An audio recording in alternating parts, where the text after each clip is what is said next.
So who likes being a woman? I mean, we're beautiful, yeah, whatever, but it's like hard. It's hard being a female.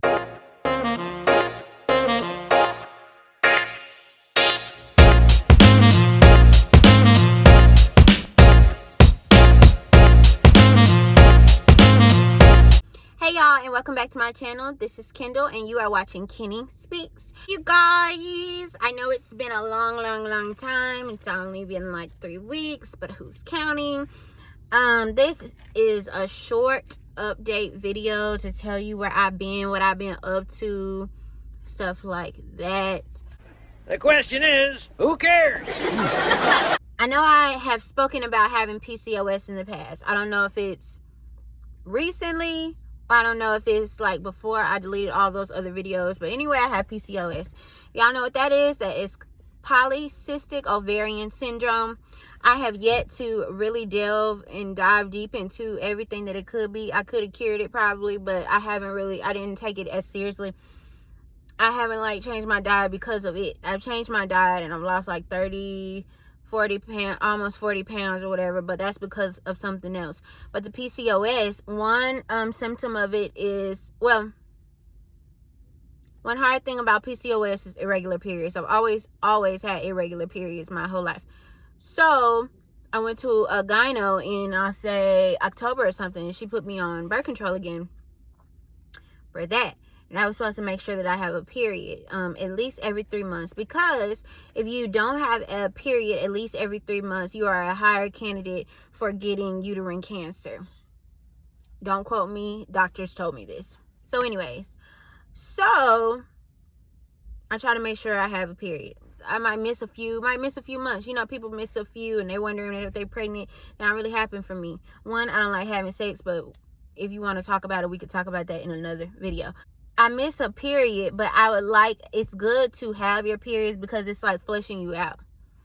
And your hormones are still all over the place, even if you don't have the bloody show. So it's like, if my hormones all over the place, if I'm going through all this stuff and bloated and sneezing, I know when my period is coming because I sneeze, right? So, yeah. So, I finally had the period, like, almost toward the middle, almost the end of June, and it goes on for 3 weeks. Okay, I can handle it. You know, I usually feel like when I'm on my period, this is when I feel the most feminine, when I feel the most delicate and beautiful and all that, but not when it's 3 weeks long. At some time, the last page of the story must come. The story, at some time you have to hear the end, and I didn't hear the end for 3 whole weeks. Maybe 3.5 weeks. I was drained. You just don't understand how drained I was. So I decided I'm going to the hospital because, well, I was talking to my mom and I was like, oh, I'm just so tired. I've never slept that much. I'm not really a sleeper. And really, I sleep a lot because I don't have nothing to do. You know, now when I have stuff to do, my life, I feel less tired. You know, I feel more energized when I got stuff to do, but I don't have nothing to do this summer. I mean, yeah, I do Instacart sometimes, whatever, but as far as, I don't have any responsibilities for it this summer. So anyway, enjoy breaks when you get them, because there will be a time where you can't have one. So anyways, moving on.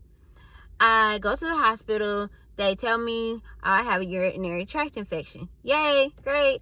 I'm there for something else, but I was also experiencing some other pain, so great. And they give me an antibiotic and they give me the pain pills or whatever, make your pee orange, make your urine orange. Let's use technical details. So they tell me that they can't do anything for me for what I was actually there for. They recommend me to,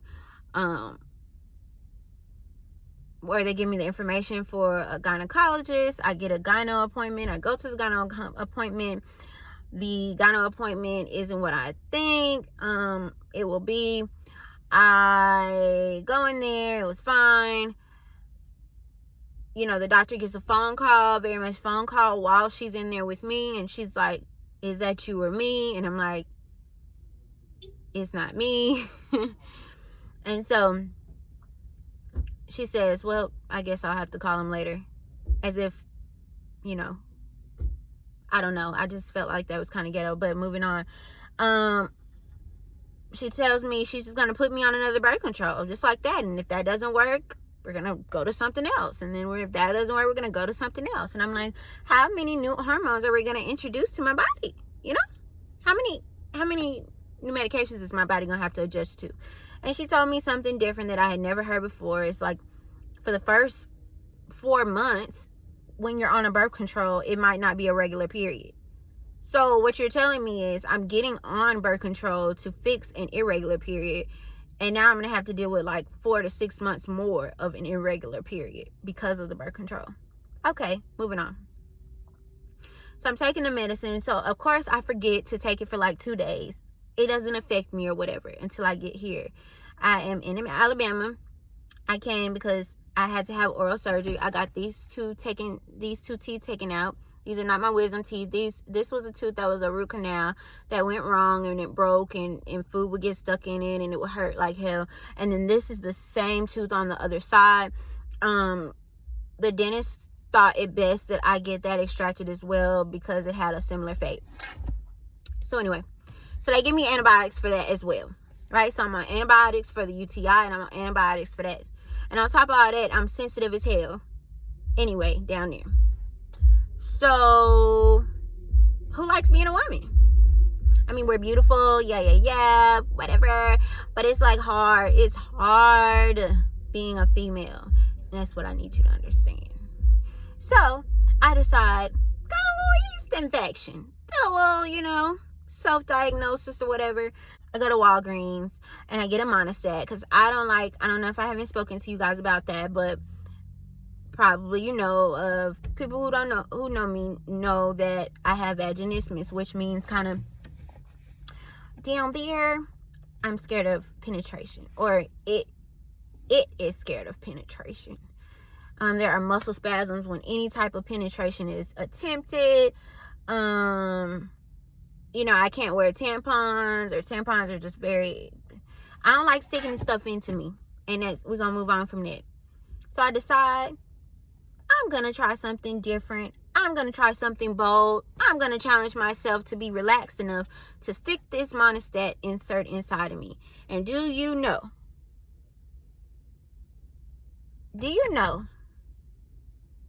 Not a good decision. Worst $23 I spent. Okay? And what I learned was, by research and by talking to, I went to a teledoc the next day, because I was like, look, something got to give. I don't really feel like nobody touching me. So I feel so much better from they gave me a diflucan or whatever. But worst $23 I ever spent. I don't like it. I learned from researching and from talking to the doctor. She's like, yeah, well, Monistat has certain additives that, can make certain people's symptoms worse. And then online, it also said that Monistat has certain ingredients, additives that certain women are allergic to. So if you got somebody who's super, super, super sensitive, then yeah. And I know I ain't been doing nothing, so that wasn't even no question. So I was just like, because I'll deal with that, like vaginismus, like any type of penetration that's attempted, whether it could be a freaking towel while you're taking a shower, anything. I can be irritated for weeks and months on end afterwards. But if I haven't done anything like that, I'm just like, what's going on? So I deal with that. So I just been pain. I'm still healing some. I'm still waiting on these good cheekbones to come in, because my teacher said I was going to get cheekbones. I'm hoping I get some high cheekbones so I won't have to do a heavy contour.